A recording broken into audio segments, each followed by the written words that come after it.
வணக்கம் நண்பர்களே, நான் உங்கள் காயத்ரி. இன்று நாம் மழையில் நனைத்த மனசு என்கிற புதிய கதையை பார்க்கப் போறோம். ஒரு மழை இரவு என் உடலையும் மனசையும் வாழ்க்கையையும் முழுவதுமாக மாற்றிவிட்டது. அந்த சிறிய வயல் ஓலை குடிசைக்குள் என்று கதை தொடங்குகிறது. மழைத்துளிகளோடு கலந்து நடந்த அந்த உணர்ச்சி பெருக்கை இன்று வரை யாரிடமும் சொல்லவில்லை. இப்போது முதல் தடவையாக உங்களிடம் மட்டும்தான் சொல்கிறேன். ஆனால் கேட்கும் முன்னால் உங்கள் மனசு தயாரா? என் பெயர் காவேரி. நான் ஒரு சாதாரண கிராமத்துப் பெண். திருமணம் ஆகி 3 வருடங்கள் ஆகிவிட்டது. என் கணவர் சரக்கு லாரி ஓட்டுனர். ஒரு ஊரிலிருந்து இன்னொரு ஊருக்கு வேலை. சில நேரம் 4 நாட்கள். சில நேரம் ஒரு வாரம் கூட வீட்டுக்கு வர முடியாது. அவர் போகும்போதெல்லாம் வீட்டை பார்த்துக்கோ, வயலையும் கவனிச்சுக்கோ என்று மட்டும் சொல்லிவிட்டு கிளம்பி விடுவார். நானும் சிரித்தபடியே கையசைப்பேன். ஆனால் அந்த சிரிப்புக்குப் பின்னால் இருந்த தனிமையை யாரும் பார்த்ததில்லை. எங்கள் வீட்டுக்கு அடிக்கடி வருவான் என் கணவரின் அக்கா மகன் அருண். அத்தை, வயலுக்கு நான் வரட்டுமா?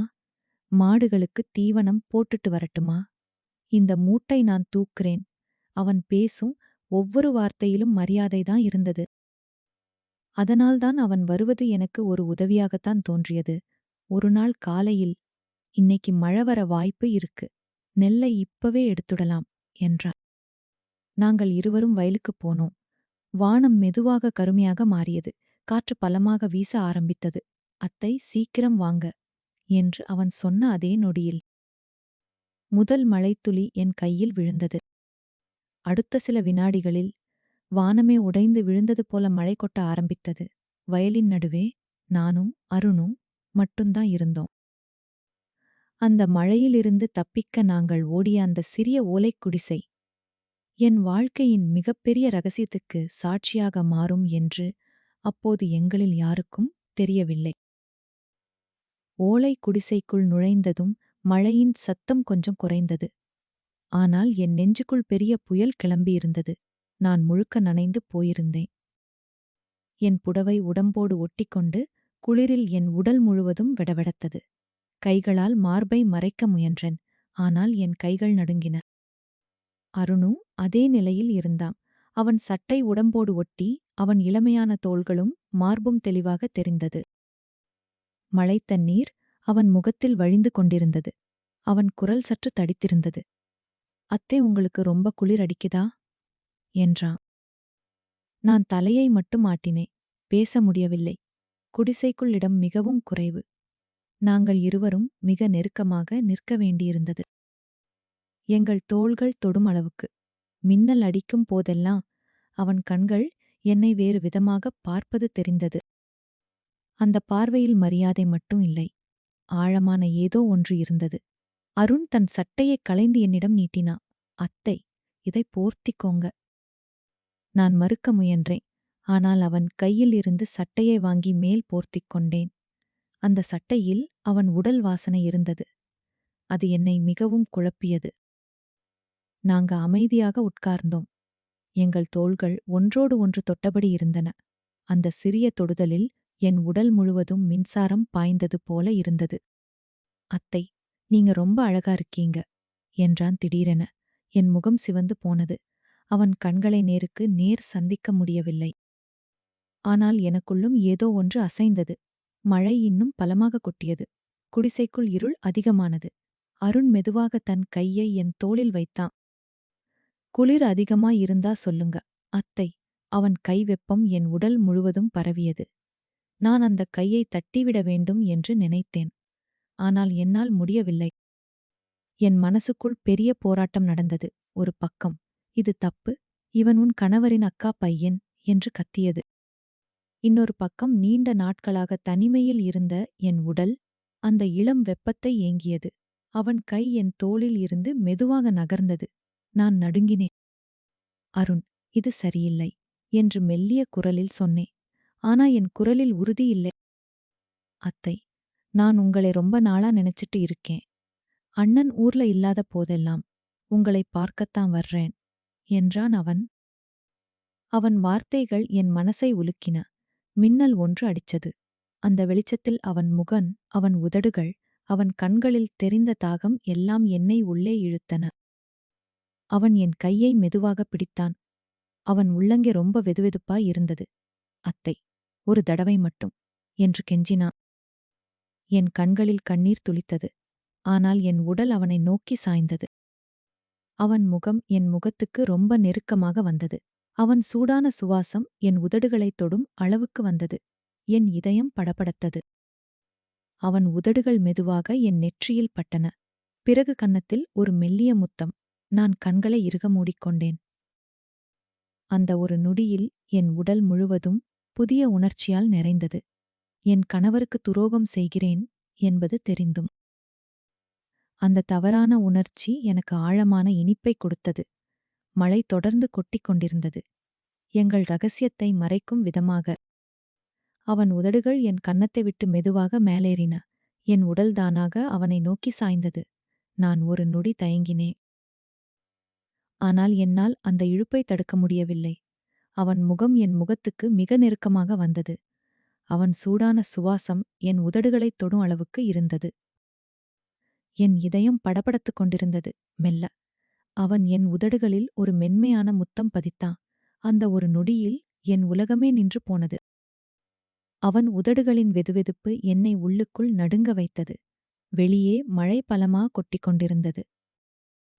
மின்னல் வெளிச்சம் அவ்வப்போது உள்ளே விழுந்து எங்கள் நிழல்களை சுவரில் நீளமாகக் காட்டியது. அருணின் கைகள் என் இடுப்பை மெதுவாக சுற்றி அணைத்தன. என் ஈரமான புடவைக்கு மேல் அவன் கைகளின் வெப்பம் தெளிவாக உணரப்பட்டது. நான் சிறிது நடுங்கினேன். குளிராலா, பயத்தாலா அல்லது அந்த தடைபடாத ஆசையாலா என்று எனக்கே தெரியவில்லை. அத்தை என்று அவன் என் பெயரை முணுமுணுத்தான். அந்த குரலில் இருந்த தாகமும் ஆசையும் என்னை மேலும் ஆழத்தில் இழுத்தது. என் மனசுக்குள் குற்ற உணர்ச்சி பெரிய அலையாக எழுந்தது. இது தப்பு. இவன் உன் கணவரின் அக்கா பையன். ஆனால் அந்த எண்ணம் வரும் ஒவ்வொரு முறையும் அவன் என்னை இறுக்கி அணைத்தபோது அந்த குற்ற உணர்ச்சியே இனிப்பாக மாறியது. எங்கள் உடல்கள் மிக நெருக்கமாக இருந்தன. என் ஈரமான முடி அவன் முகத்தில் படிந்தது. அவன் கண்கள் முழுக்க என்னையே பார்த்து கொண்டிருந்தன. அந்த பார்வையில் இருந்த பசி என்னை உருக்கியது. நீண்ட நாட்களாக எனக்குள் அடக்கி வைத்திருந்த தனிமையும் ஆசையும் அந்த ஒரு மழை இரவில் வெளியே வர முயற்சித்தன. திடீரென்று வெளியே மழை சத்தத்தோடு தூரத்தில் ஒரு மாட்டின் மணி சத்தம் கேட்டது. நான் திடுக்கிட்டு நடுங்கினேன். அருண், யாராவது வருவாங்க, நிறுத்து என்று பயத்தோடு சொன்னேன். அவன் என்னை இன்னும் சற்று இறுக்கமாக அணைத்துக் கொண்டான். அத்தை, இந்த மழையில் யாரும் வரமாட்டாங்க என்றான் மெல்லிய குரலில். என் மனசு இரண்டாகப் பிளந்தது. ஒரு பக்கம் பயம், இன்னொரு பக்கம் அவனை விட்டுப் போக முடியாத ஏக்கம். அந்த மாட்டு மணி சத்தம் கேட்டதும் என் உடல் முழுவதும் பதற்றமடைந்தது. நான் அருணின் கைகளை மெதுவாக விலக்க முயற்சித்தேன். ஆனால் அவன் என்னை விடவில்லை. அத்தை, பயப்படாதீங்க. இந்த மழையில் யாரும் இங்கு வரமாட்டாங்க என்று காதோரமாக முணுமுணுத்தான். அவன் சூடான சுவாசம் என் காதில் பட்டபோது என் உடல் மீண்டும் நடுங்கியது. நான் அவன் கண்களை பார்த்தேன். அந்த கண்களில் ஆசை, கெஞ்சல் மற்றும் இளம் பருவத்தின் தீவிரம் எல்லாம் கலந்திருந்தது. என் மனசு தோற்றுப்போனது. அவன் மீண்டும் என்னை மெதுவாக இழுத்து அணைத்தான். எங்கள் உடல்கள் மிக நெருக்கமாக இருந்தன. அவன் உதடுகள் என் நெற்றியிலும் கன்னத்திலும் மீண்டும் மென்மையாக பட்டன. அந்த ஒவ்வொரு முத்தமும் என்னை உள்ளுக்குள் நடுங்க வைத்தது. நான் என் உதடுகளை கடித்துக்கொண்டேன். சிறு முனகல்தானாக வெளியேறியது. அது அவனுக்கு இன்னும் உற்சாகத்தை கொடுத்தது. குடிசைக்குள் குளிரும் அவன் உடலின் வெப்பமும் கலந்து ஒரு விசித்திரமான உணர்வை ஏற்படுத்தியது. வெளியே மழை கொட்ட, உள்ளே எங்கள் இருவருக்கும் இடையில் ஒரு புதிய உலகம் உருவாகிக் கொண்டிருந்தது. அருண் என் காதில் மெல்லிய குரலில், அத்தை, உங்களை ரொம்ப நாளா இப்படி நினைச்சிட்டு இருந்தேன். இப்போ நீங்க எனக்கு கிடைச்சிருக்கீங்க என்றான். அவன் வார்த்தைகள் எனக்கு பயத்தையும் அதே நேரத்தில் ஒரு ஆழமான மகிழ்ச்சியையும் கொடுத்தன. நான் அவன் மார்பில் முகத்தை புதைத்துக் கொண்டேன். என் கைகள் அவன் முதுகை இறுக்கிப் பிடித்தன. நேரம் போவதே தெரியவில்லை. மழை சத்தம் மட்டும் தொடர்ந்து கேட்டுக் கொண்டிருந்தது. ஆனால் என் மனசின் ஒரு மூலையில் என் கணவரின் முகம் தெரிந்தது. அந்த நினைவு என் கண்களில் கண்ணீரை வரவழைத்தது. அந்த கண்ணீரை அருண் மெதுவாகத் துடைத்தான். அழாதீங்க அத்தை, இது நம்ம ரகசியம் யாருக்கும் தெரியாது என்றான் மெல்லிய குரலில். அந்த வார்த்தைகள் என்னை இன்னும் ஆழமாக அவனோடு இணைத்தன. மழை மெதுவாக குறைய ஆரம்பித்தது. ஆனால் எங்கள் உள்ளே இருந்த புயல் இன்னும் அடங்கவில்லை. நான் என் கணவருக்கு செய்த துரோகத்தை நினைத்து வருந்தினேன். ஆனால் அந்த வருத்தத்தை விட அருணின் அருகாமையும் அவன் கொடுத்த வெப்பமும் அந்த நேரத்தில் எனக்கு மிகவும் தேவையாக இருந்தது. மழை மெதுவாக ஓய்ந்தது. வெளியே துளி துளியாக சொட்டும் சத்தம் மட்டும் கேட்டுக்கொண்டிருந்தது. குடிசைக்குள் இருள் இன்னும் அடர்த்தியாக இருந்தது.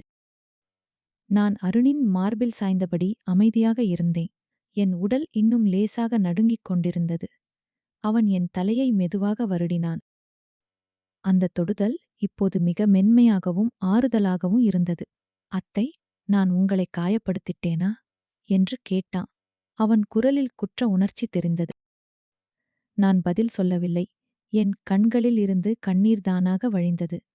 இப்போது முழு உணர்வும் திரும்பி வந்தது. நான் என் கணவருக்கு செய்த துரோகம். அந்த கண்ணீரை அருண் மெதுவாக துடைத்தான். அழாதீங்க அத்தை, இது நம்ம ரகசியம். நான் உங்களை எப்பவும் காப்பாத்துவேன் என்றான். அவன் வார்த்தைகள் என்னை கொஞ்சம் ஆறுதல் படுத்தின. நான் அவன் மார்பில் முகத்தை புதைத்துக் கொண்டேன். அவன் இதயம் வேகமாக துடிப்பது எனக்கு தெளிவாக கேட்டது. சிறிது நேரம் கழிச்சு நாங்கள் இருவரும் எழுந்தோம். நான் என் ஈரமான புடவையை சரி செய்தேன். அருண் தன் சட்டையை அணிந்து கொண்டார். எங்கள் பார்வை ஒன்றோடு ஒன்று சந்தித்தபோது வெட்கம், ஆசை, பயம் எல்லாம் கலந்திருந்தது. அத்தை, இனிமேல் நான் வர்றப்போ யாரும் சந்தேகப்படாத விதமாக வருவேன் என்றான் அவன். நான் தலையாட்டினேன். அருண், இது தப்புதான். ஆனா என்னால இதை மறக்கவும் முடியாது. அவன் புன்னகைத்தான். அந்த புன்னகையில் இளமை இருந்தது. ஆனால் அதே நேரத்தில் ஒரு புதிய ஆண்மை தெரிந்தது. அவன் என் கையை மெதுவாக பிடித்து, இன்னொரு தடவை மழை பெய்யும்போது இங்கே சந்திப்போமா என்று கேட்டான். நான் பதில் சொல்லாமல் அவன் கையை இறுக்கினேன். அதுவே என் சம்மதமாக இருந்தது. குடிசையில் இருந்து வெளியே வந்தபோது வானம் கொஞ்சம் தெளிந்திருந்தது. மேகங்கள் இன்னும் கருமையாயிருந்தாலும் மழை நின்றிருந்தது. வயல் முழுவதும் தண்ணீர் தேங்கி கிடந்தது. நாங்கள் இருவரும் அமைதியாக வீட்டை நோக்கி நடந்தோம். வழியில் யாரும் பார்க்காத போது அவன் என் கையை ஒரு நொடி இறுக்கிப் பிடித்தான். அந்த ஒரு தொடுதலில் மீண்டும் அந்த மழை இரவின் எல்லா உணர்ச்சிகளும் எனக்குள் பெருக்கெடுத்தன. வீட்டுக்கு வந்ததும் நான் உள்ளே போனேன். அருண், அத்தை, நான் வர்றேன் என்று சொல்லிவிட்டு சென்றான். அன்று இரவு முழுக்க எனக்கு தூக்கம் வரவில்லை. கணவரிடமிருந்து போன் வந்தது. என்ன காவேரி, வயல் எல்லாம் சரியா என்று கேட்டார். நான் சரியா இருக்கு என்று சொன்னேன். ஆனால் என் குரல் நடுங்கியது. என் உடலிலும் மனசிலும் இன்னும் அருணின் தொடுதல் மற்றும் வெப்பம் தங்கியிருந்தது. அந்த ஒரு மழை இரவு என் வாழ்க்கையை முழுவதுமாக மாற்றிவிட்டது. இனி எதுவும் முன்பு போல இருக்காது என்று எனக்கு தெரிந்தது. இந்த கதை உங்களுக்கு பிடித்திருந்தால் லைக் செய்து பகிருங்கள். மீண்டும் ஒரு புதிய கதையுடன் உங்களை சந்திக்கிறேன். இப்படிக்கு உங்கள் காயத்ரி.